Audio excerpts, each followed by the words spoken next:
50 మంది భక్తులందరూ కూడా ఆ అన్నసంద కార్యక్రమంలో అన్న ప్రసాదాన్ని భక్తితో స్వీకరించవలసిందిగా కోరుతున్నాం.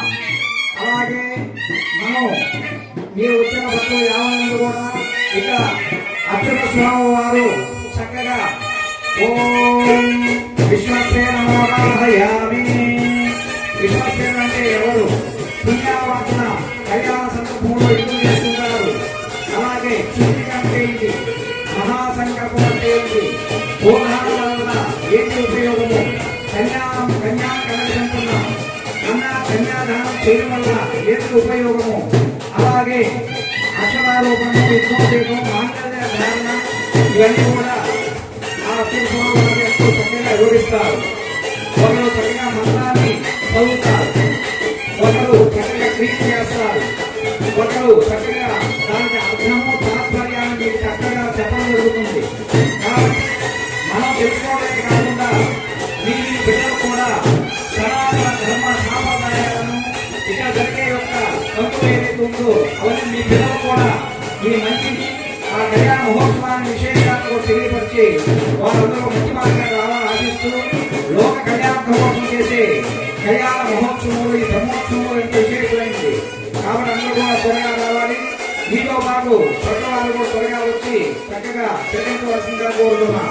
అలాగే కళ్యాణమైన కథాంతరము అందరూ కూడా మూల విరాటే సీతారామచంద్ర స్వామి దేవస్థానానికి వచ్చి తీర్థము, శతారి, గోమోరవ, తేన, చక్కెర, జీడిపప్పు, ద్రాక్షాన్ని కలిపి ప్రసాదాన్ని తయారు చేశాము. స్వామి ప్రసాదాన్ని భక్తిలో తీసుకొని తర్వాత అక్షంతల శిరస్సుని ధరించి అన్న సందర్భ కార్యక్రమం జయప్రదం చేయవలసిందిగా 50 మంది భక్తులను కోరుతున్నాం. జై శ్రీరామ్, జయ జయ శ్రీరామ్. ఓం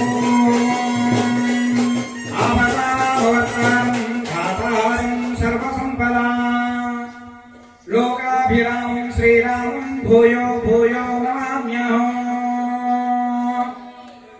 ఎంత అందగారంటే స్వామివారు ఆజానుబాహుం అరవింద దళాయతాక్షం, చక్కటి యొక్క కరుణ కలిగిన వాడు, చక్కటి రూపం కలిగిన వాడు, చక్కటి యొక్క చేతులు భుజాలు ఏవైతే ఉన్నాయో మోకాల కింద కొన్ని చక్కగా ఉండేవాడు.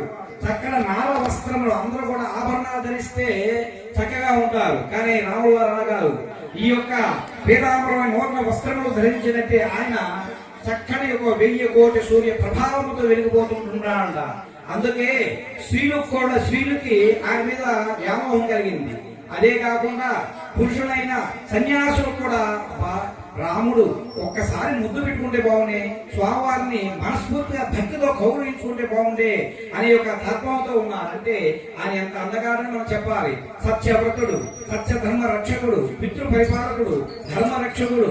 ఒకటేమిటి, ఆయనకి ఎన్నో సుగుణాలు ఉన్నవాడు. అందుకే ఎవరైనా చెప్పినా అయ్యా రామచంద్రుడు వలె సత్యంగా ఉండు, రామచంద్రుడు వలె ధర్మాచరణ చేయి, రామచంద్రుడు వలె ఏకపత్ని వ్రతము ఆచరించు, రామచంద్రుడు వలె ఆ యొక్క సహోదరుని ఏ విధంగా చూసుకోవాలో ఆ విధంగా చక్కగా చూసుకోవాలి అంటూ ధర్మ మార్గ ప్రజల్ని ఎలా కాపాడాలి, సంరక్షించాలి అంటూ చక్కగా రాముని గుణాలు మనం చెప్పుకుంటూ పోతుంటే ఒకటి కాదు, 2 కాదు, కొన్ని 1000 గుణాలు ఆయనకున్నాయి. అందువల్ల ఆ రామచంద్రుని ఎవరైతే స్వర్ణిస్తారో, తారక మహామంత్రమైన శ్రీరామనామాన్ని ఎవరైనా జపిస్తారో, శ్రీరామచంద్రుని యొక్క దివ్య మంగళ స్వరూపాన్ని దర్శించుకుంటారో వారుకున్న సకల ఇహ జన్మ, పూర్వజన్మ, సప్తజన్మ సుకృత పాప క్షీణార్థం, మనం తెలిసిన పాపాలు ఏమైనప్పుడు కూడా అన్ని కూడా ఆ రామనామాన్ని జపించడం చేత, రామచంద్రుని దర్శనం చేసుకోవడం చేత అవన్నీ కూడా తొలగిపోతాయా. అంత పరమ పవిత్రమైనటువంటి నామమే కాబట్టి ఆ యొక్క కాశీనగరంలో చెప్పుకున్న పరమేశ్వరుడు ఈశ్వర ఉవాచ శ్రీరామ రామ రామేతి రమే రామే మనోరమే సహస్రనామ తత్తుల్యం రామనామం వరాననే. చూడండి, విష్ణు సహస్రనామ పారాయణం మనం చేయాలంటే చాలా కష్టం. చదువుకున్న చదువు రాని ఎలా చేయాలి? అందువల్ల రామనామాన్ని శ్రీరామ శ్రీరామ శ్రీరామ అని ఎవరైతే ఏ భక్తుడైతే మనస్ఫూర్తిగా 3 సార్లు రామనామాన్ని జపిస్తారో 1000 విష్ణు సహస్రనామ చేసిన యొక్క ఫలితం ఏకకాలంలో వస్తుందయ్యా అని చక్కగా సులభోపాయంగా పరమేశ్వరుడు చెప్పాడు. సాక్షాత్ పరమేశ్వరుడు చెప్పాడంటే ఇంక మనకు సందేహపడవలసిన పనే లేదు. కాబట్టి అంత సత్యస్వరూపుడు శ్రీరామచంద్రుడు. కాబట్టి అర్చక స్వామి వచ్చున్నారు, కమిటీ సభ్యులు వచ్చున్నారు. చక్కగా మొదలు పెట్టుకున్నారు. మొదటగా విశ్వసేన ఆరాధనము అక్కడ అర్చక స్వామి వారు మీరు చక్కగా అన్ని కూడా చెప్తారు. మీరు మనసులంతా రామచంద్రుడి పాద కవల మీద ఉంచండి. చక్కగా వారు చెప్పేది వినండి. ఆ యొక్క అర్థము తాత్పర్యము అవన్నీ కూడా విని తరించవలసిందిగా భక్తులను కూర్చోక ఎవరు కూడా మాట్లాడకూడదు. మన ఇళ్ళ దగ్గర మాట్లాడుగా కళ్యాణ రావణ దగ్గర మనం కళ్యాణం జరిగేటప్పుడు చక్కగా అందరూ కూర్చొని శ్రద్ధగా ఆ స్వామివారు చెప్పే మంత్రాలు, వేద మంత్రాలు, సూక్తాలు ఎందుకు చేస్తున్నారని వారు తెలియపరు సత్య స్వామివారు చక్కగా విని తరించండి. జై శ్రీరామ్, జై జై శ్రీరామ్. అయ్యా భజంత్రులు అందరూ ఒక కీర్తన, మంచి కీర్తన పాడాలి.